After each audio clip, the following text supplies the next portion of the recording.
আজি কিছুদিন আগতে আমাৰ ৰাজ্যিক কাৰ্যালয়ত এক সভা অনুষ্ঠিত হৈছিলে মাননীয় সভাপতি দিলীপ শইকীয়া ডাঙৰীয়াৰ সভাপতিত্বত আৰু উপস্থিত আছিলে মাননীয় মুখ্যমন্ত্ৰী ডক্টৰ হিমন্ত বিশ্ব শৰ্মা ডাঙৰীয়া আৰু সেইখন সভাৰ আমাৰ বৃত্তি আৰু নিৰ্বাচনৰ এখন কোৰ কমিটিৰ সভা আছিলে আৰু সেই কোৰ কমিটিৰ সভাত সিদ্ধান্ত হৈছিলে যে আমাৰ ভাৰতীয় জনতা পাৰ্টীয়ে অকলে নিৰ্বাচনত অংশগ্ৰহণ কৰা এটা সিদ্ধান্ত হৈছিলে। কিন্তু সিদ্ধান্ত হোৱাৰ পিছত আমি 40টাৰ ভিতৰত কিমানটা সমষ্টিতনো আমি অংশগ্ৰহণ কৰিম সেইটো লৈ পেলাই সংগঠনৰ গতিবিধি মণ্ডল সমিতি হওক বা কাৰ্যকৰ্তাই হওক বা জনসাধাৰণৰ তেওঁলোকৰ মনৰ ভাৱনা লোৱাৰ কাৰণে আমাক কৈছিলে আৰু সেইটোৰ আধাৰত বাক্সা জিলাৰ 5টা সমষ্টিৰ দায়িত্ব মোক অৰ্পণ কৰিছিলে আৰু সেইটোৰ আধাৰত ইতিমধ্যে মই যোৱাকালিৰ পৰা আজিলৈ মই 4টা সমষ্টি ইতিমধ্যে মই ভিজিট কৰিলোঁ।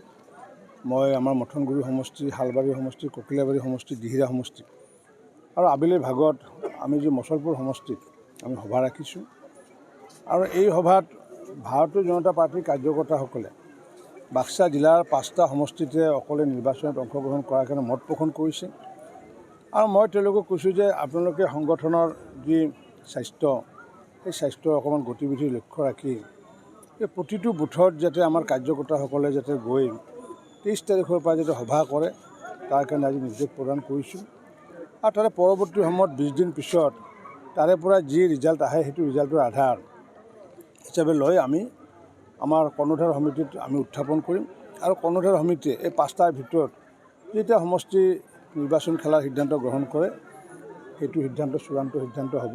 গতিকে কাৰ্যকৰ্তাসকলৰ মনৰ কথা হৈছে 5টাতে অংশগ্ৰহণ কৰিব লাগে, কিন্তু আমি এবাৰ আৰু 20 দিন আমি সময় দিছোঁ প্ৰতিটো বুথত গৈ জনসাধাৰণৰ লগত সম্পৰ্ক কৰি তেওঁলোকৰ মনৰ ভাৱ বুজি ল'বলৈ দিছোঁ।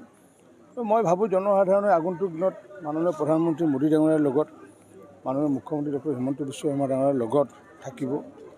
যিহেতু আমি ভাৰতীয় জনতা পাৰ্টীৰ যি আমি কাম কৰি আহিছোঁ বা আমি ক্ষমতাত শাসনৰ বাবে কেতিয়াও আমি অহা নাই, আমি সেৱাৰ বাবে আহোঁ। গতিকে আগন্তুক দিনতো আমি সেৱামূলক কাৰ্য আমি আগলৈ বৰ্তাই যাম আৰু এই বাৰ্তা ইতিমধ্যে বৃত্তি আৰু বাকী ৰাইজে পাইছে। মই ভাবোঁ যে ভালতকৈ ভাল আমি এটা ফল আমি আশা কৰোঁ। যিটো শক্তি চাই মানে শক্তি আছে য'ত সাংগঠনিক শক্তিৰে আমি জিকিব পাৰোঁ, কাৰণ কি আমি হাৰাৰ কাৰণে নিৰ্বাচনত অংশগ্ৰহণ নকৰোঁ। গতিকে সংগঠন এতিয়া যিহেতু আমি 5জন মন্ত্ৰীক দায়িত্ব প্ৰদান কৰা হৈছে 40টা, গতিকে সকলোবোৰে যেতিয়া প্ৰতিবেদন আহিব সেই প্ৰতিবেদনবোৰ পোৱাৰ পিছতহে আমাৰ সিদ্ধান্তটো গ্ৰহণ কৰা হ'ব। দিহিৰা আৰু মচলপুৰ ফাইনেল হ'ব। দিহিৰাত যিহেতু যোৱাবাৰ যিহেতু আমাৰ প্ৰাৰ্থী আছিলে গতিকে নিশ্চিত ওপৰত এবাৰ প্ৰাৰ্থী থাকিবই। মথনগুৰিত যিহেতু আমাৰ প্ৰাৰ্থী আছিলে নিশ্চিত ওপৰত মথনগুৰিত প্ৰাৰ্থী থাকিবই। বাকী যিসমূহত প্ৰাৰ্থী নাছিলে তাত এতিয়া সংগঠনৰ স্থিতি কি আছে আমি চাব লাগিব। সেই ক্ষেত্ৰত মই আকৌ নাজানো, এতিয়াহে মই শুনিলোঁ। এতিয়া এই ক্ষেত্ৰত যি ক'বলগীয়া আছে তেওঁলোকে ক'ব, কাৰণ কিয় আমি যিহেতু নিৰ্বাচনত আমি অৱতীৰ্ণ হৈছোঁ, আমি আমাৰ যি দৰ্শন আদৰ্শ আমাৰ যি কাম কাজ সেই কামখিনি সন্মুখত লৈ উন্নয়নৰ বিষয়টো আমি সন্মুখত লৈ পেলাই মাননীয় প্ৰধানমন্ত্ৰী ডাঙৰীয়া মুখ্যমন্ত্ৰী ডাঙৰীয়া ৰাইজে ক'ব এইটো বিষয়ে। দিহিৰাত কিবা চালানী কেন্দ্ৰীয় আপোনালোকৰ মানে প্ৰচাৰ কাৰ্য চলাই থকা বুলি এটা খবৰ আহি আছে। আমাৰতো প্ৰাৰ্থীৰ বিষয়ে হোৱাই নাই, কাৰণ কিয় আমাৰ প্ৰাৰ্থী যিহেতু ইণ্ডিপেণ্ডেণ্ট এজেঞ্চি ছাৰ্ভে কৰিব। গতিকে সেই ছাৰ্ভে মই আজি এই বিষয়টো মই নিজে ৰাখিছোঁ যে প্ৰাৰ্থী কোনো ব্যক্তিগতভাৱে কোনো প্ৰাৰ্থী নহয়, প্ৰাৰ্থী হ'ব পদুম ফুল। পদুম ফুল যিহেতু প্ৰাৰ্থী হ'ব, মই যিহেতু নিজে ইয়াতে তত্ত্বাৱধায়ক, নিৰ্বাচনটো মইহে খেলিম, কোনো পাৰ্টি নেখেলে নিৰ্বাচনটো। পদুম ফুলৰ হৈ পেলাই মই নিৰ্বাচনত অংশগ্ৰহণ কৰিম। আচ্ছা, যিহেতু ইউটিউবত আপোনালোকৰ অংশীদাৰ দল চৰকাৰত আছে, প্ৰমোদ বড়োৰ নেতৃত্বত কিমান সফল হোৱা বুলি ভাবে BTC উন্নয়নৰ ক্ষেত্ৰত? নাই, সেইটো BTC বাকী ৰাইজেহে ক'ব, মইতো BTCত বসবাস নকৰোঁ। আপুনি কি পাইছে ইয়াত কৰি? এদিনতো মইতো উন্নয়নৰ কাম চাব অহা নাই। মই আজি DC অফিচত পৰ্যালোচনা কৰিছোঁ আৰু সভাখন কৰিছোঁ। আজি আমি DC অফিচত পৰ্যালোচনা কৰিছোঁ 87,000 ঘৰ প্ৰধানমন্ত্ৰী আৱাস যোজনাৰ ঘৰ বাক্সা জিলাত প্ৰদান কৰা হৈছে আৰু তাৰ ভিতৰত 87ৰ ভিতৰত 72,000 ঘৰ ইতিমধ্যে সম্পূৰ্ণ কৰিছে।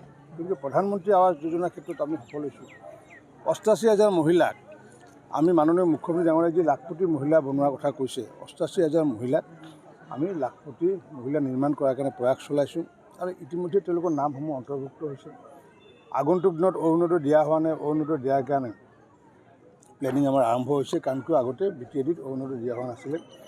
এতিয়াও সমগ্ৰ অসমত যিটো বৰ্ধিত লিষ্ট এতিয়াও প্ৰকাশ হোৱা নাই। গতিকে BTAD সম্পূৰ্ণ গ্ৰহণ কৰা হোৱাৰ পিছত সমগ্ৰ অসমৰ বাবে সেই তালিকাখন প্ৰকাশ হ'ব। গতিকে প্ৰতিটো বিধানসভা সমষ্টিত পূৰ্বতকৈ 11,000 অৰুণোদয় বৃদ্ধি হ'ব।